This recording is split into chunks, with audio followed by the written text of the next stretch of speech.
Assalamualaikum warahmatullahi wabarakatuh. Nama saya Fahri Adrian dari kelas 2A D4 Teknik Telekomunikasi dengan NIM 2111073011. Baiklah, pada kesempatan kali ini saya akan membahas tentang kasus wilayah yang dijadikan sebagai tempat pertambangan untuk memenuhi ujian akhir semester dari mata kuliah kewarganegaraan. Baiklah, pada kesempatan kali ini saya akan membahas tentang wilayah Maluku Utara. Pulau terpencil yang ada di Maluku Utara yaitu Pulau Ubi. Desa Kawasi terkena dampak dari beberapa perusahaan yang didirikan di sana. Salah satunya yaitu Pulau Ubi tersebut dihuni oleh warga yang mengalami pencemaran air bersih di sungai mereka, sehingga banyak warga yang membeli air kemasan untuk aktivitas dan juga kehidupan sehari-hari mereka.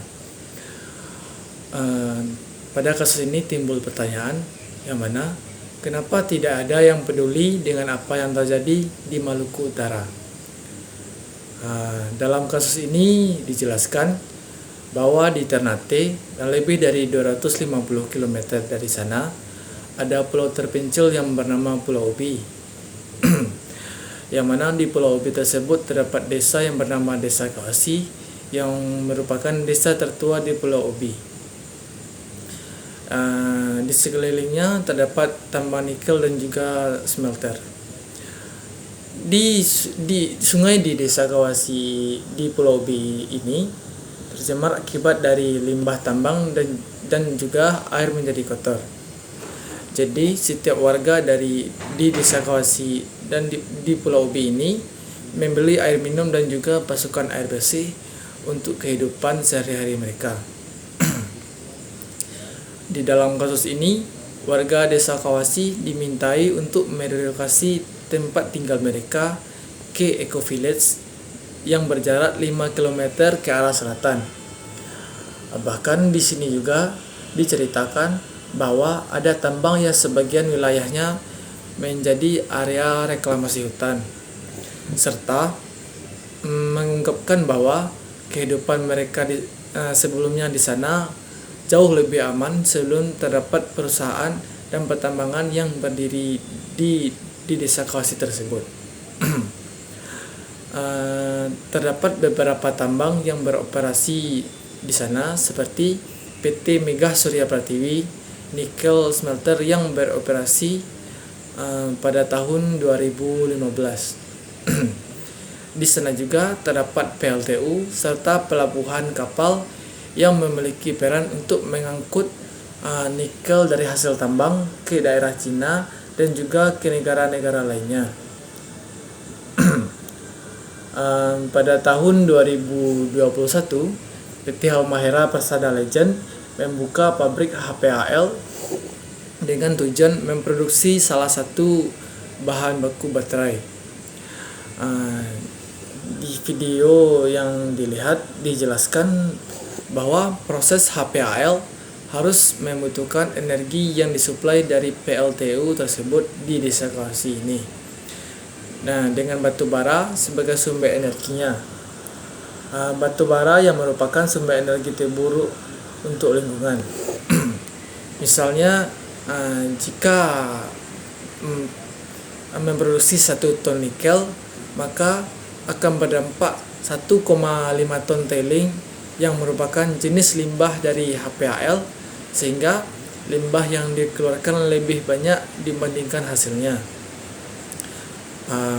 Bahkan rencananya Harita Group ingin membuang tailing tersebut ke laut 700 meter dari lepas pantai.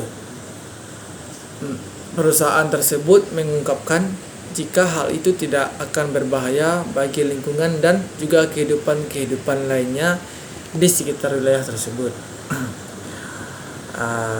Akan tetapi pada tahun 2021 pemerintah berhenti mengeluarkan izin Deep Sea Tailing Placement. Namun Harita Group belum mengungkapkan di mana tailing tersebut akan disimpan. Pada video yang ditampilkan terdapat gambar dari satelit yang mana terdapat area berwarna merah gelap dan pembangunan bendungan tailing di antara bukit yang sudah dimulai. Tetapi pembangunan ini agak sulit dilakukan karena di sana di Maluku Utara sendiri atau di negara Indonesia sendiri memiliki iklim tropis yang memiliki curah hujan tinggi dan sering terjadinya hujan, sehingga tailing akan bocor dan mengeluarkan cairan beracun, yaitu berupa cairan asam maupun logam berat yang juga beracun. Dalam video yang dijelaskan tersebut mengungkapkan jika bendungan tailing tersebut memiliki risiko yang sangat tinggi. Seperti contohnya di negara Brazil, di mana negara Brazil tersebut pernah terdapat bendungan tailing dari fault yang pernah pecah dan menewaskan sekitar 200 warga desa setempat dan sekitarnya. Kemudian pada tahun 2023 PT HPL meresmikan pabrik nikel sulfat pertama di Indonesia pada bulan Mei lalu. Kemudian apa kaitan kasus di desa Kawasi tersebut dengan HAM atau hak asasi manusia? Pada kasus di atas menyinggung tentang hak atas kehidupan dan keamanan pribadi, yang mana setiap individu memiliki hak untuk hidup dengan aman, bebas dari ancaman terhadap kehidupan dan juga keamanan pribadi mereka. Hal ini bisa dijadikan sebagai landasan pada kasus yang terjadi di Desa Kawasi, Pulau Ubi, Maluku Utara yang sedang mengalami krisis air bersih dan juga dimintai untuk merelokasi tempat tinggal mereka.